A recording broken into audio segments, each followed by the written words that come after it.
Hello, Facebook. So one of my goals this year, 2019, is to do more videos, do more Facebook Lives, but also produce more videos for my YouTube channel. Now, this video wasn't planned, but as everybody else is speaking about the Surviving R. Kelly video or show, I just want to share my thoughts. Why not, right? And here's the thing, I have to be completely honest. I've only seen part one, and that's because it's so hard. It's very hard for me to watch it, and it's very hard for me to watch on Facebook almost people like blaming these women and their parents for what has happened to them. Listen, there's a lot of blame to go around, but I don't want to particularly talk about R. Kelly or particularly the women in that. Here's what I want to talk about because of this. And I don't know if anyone's going to watch this later. Hopefully you guys will watch this on the replay because I know I popped on at a really strange time. But it is 1 in the afternoon for me in Beijing.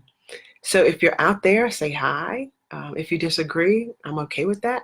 But here's what I hope that we as a community, as an African-American community, the thing I hope we get from this whole thing about surviving R. Kelly is how rampant child molestation is in our community.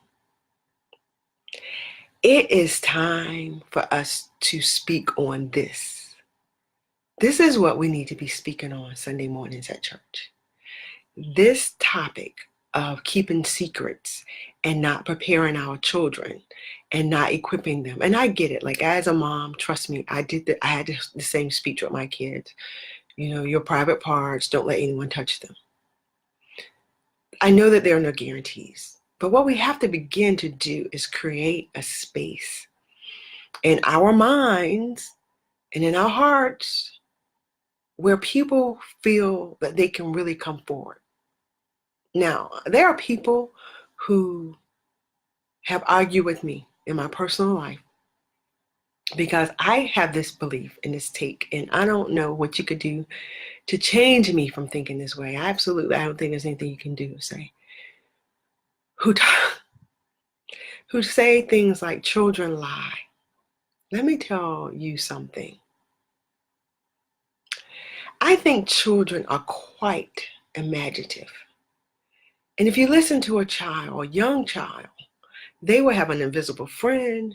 They will play with a dinosaur.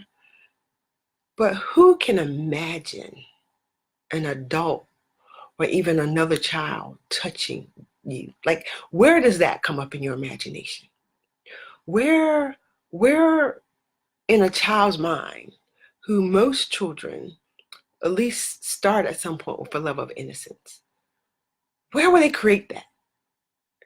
I just remember years back when you know, the pastor down in Georgia was accused by these young men and how everyone attacked these boys.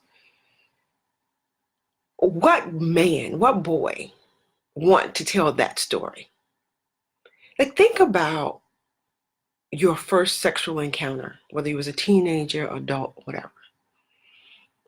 Who did you want to run and tell that story to? Like, if you was a teenager and you had your little group of friends and you guys had decided maybe you're going to have sex for the first time, maybe you might have shared that story. But who shares the story that the adult came into my bed? That's unimaginable. And I just want us to get to a place in society, particularly in the African American community, where one, we create a space for these conversations. And the space is not just on Facebook, on your post page, but the space is in your homes where you can really talk to your children and learn to talk with a tone where they can feel safe.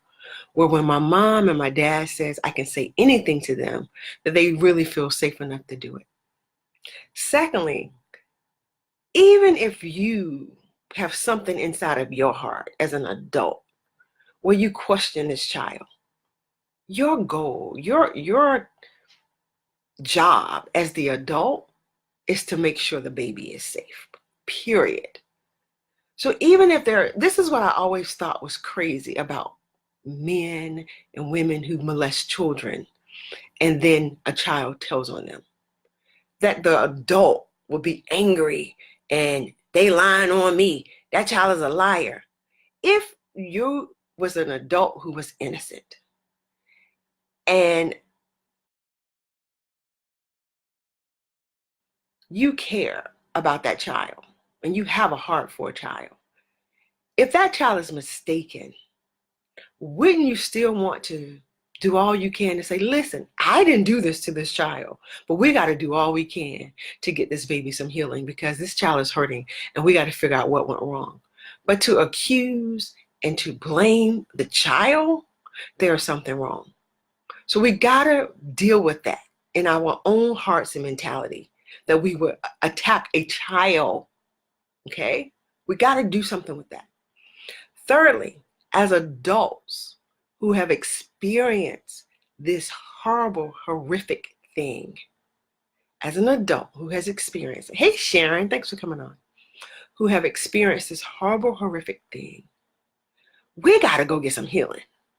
We have to begin to realize as a community, first and foremost, in the African American community, there's been studies that show that we carry on the energy, the hurt, the pain of our ancestors. So even if you yourself wasn't hurt and molested or abused as a woman or even a man, because we pretend like this don't happen to boys, this happened to our boys too.